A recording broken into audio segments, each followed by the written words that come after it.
घटक याच्यामधले पूर्णपणे काढून टाकलेत आणि प्युअर फॉर्म मधलं डायफेन्थ्युरॉन आणि ऍसिटामिप्रिड याचं कॉम्बिनेशन ठेवलं। दुसरा मुद्दा असा महत्त्वाचा आहे की याच्यामध्ये डायफेन्थ्युरॉन आणि ऍसिटामिप्रिड या दोन गोष्टी टाकण्याची गरज काय आली साहेब? आम्ही तर पेनसच गेल्या अनेक वर्षामध्ये वापरतोय आणि ते ऍसिटामिप्रिड म्हणजे काय? टाटा माणिक गेल्या अनेक वर्षामध्ये वापरतोय, मग एकत्र आणण्याची गरज का पडली?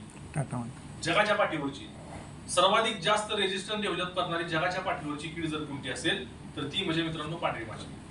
एका पिकामध्ये एका किडीच्या एका जनरेशन मध्ये एका गटामधलं एक उत्पादन सातत्यानं एक शेतकरी एका शेतामध्ये ज्यावेळेस वापरत असतो त्या केसमध्ये त्याच्यामध्ये रेजिस्टिव्हिटी डेव्हलप होत असते आणि त्या किडीला त्या औषधाचा स्वभाव समजतो आणि एकंदरीतच अशा प्रकारचे ब्रेन सिग्नल जातात की त्यानंतर अशा प्रकारच्या उत्पादनांना ते रिस्पॉन्स करणं शक्य नाही। एखादा माणूस दारू पिणं चालू केल्यानंतर 90 मध्ये त्याचं पाईप लडबडतं, बरोबर आहे, नंतर गड्यात 2 क्वार्टर जरी पचावल्या तरी त्याला काय होत नाही, कारण सातत्यानं 30 ब्रँड पेत गड्याच्यात रेजिस्टन्स डेव्हलप होतो। सेम कंडिशन कशामध्ये? किडीमध्ये होत असते। आता रेजिस्टन्सच्या बाबतीमध्ये आणखीन एक मुद्दा आहे की तुम्हाला वाटतं की एकच औषध सारखं वापरल्यामुळे रेजिस्टन्स डेव्हलप होतो, तर तसं पण नाही। म्हणजे तो मुद्दा एक आहेच, पण सोबतच ठरवलेल्या प्रमाणापेक्षा तुम्ही प्रमाण जर कमी घेत असाल तरी पण रेजिस्टन्स वाढतो, ठरवलेल्या प्रमाणापेक्षा प्रमाण जर जास्त घेत असाल तरी पण रेजिस्टन्स वाढतो आणि एका गटामधलं एक औषध सारखं एका किडीवरती फवारत असाल तरी पण रेजिस्टन्स।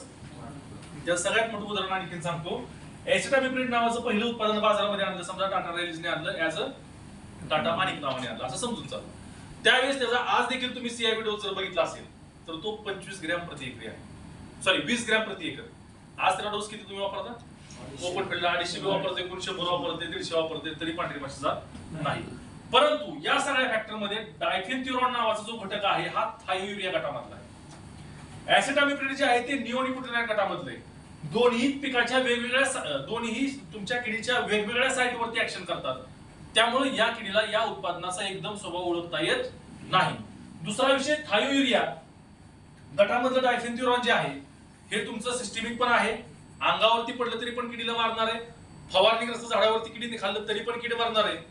परंतु बऱ्याच अंशी असं होतं की अनेक किडी ज्या असतात त्या शेल्टर घेतात, कुठेतरी लपून बसलेल्या असतात, दडलेले असतात, फवारणीच्या टार्गेट मध्ये येत नाहीत, पिकावरती शक्यतो फिडिंग करत नाहीत।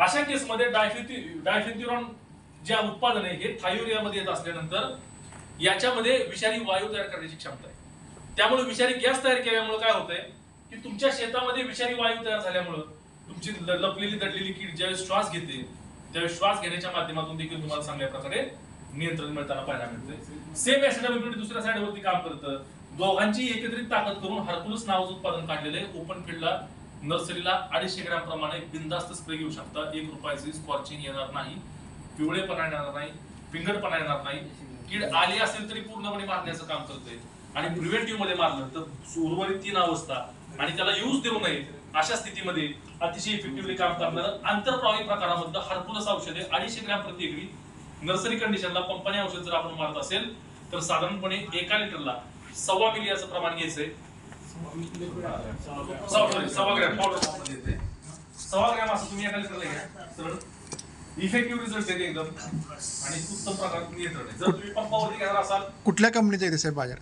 कुठल्या कंपनीचे नाव? ट्रॅक्टर तुम्ही वापरले कुठल्या नर्सरीत म्हणल्यावर ती काढू चालते।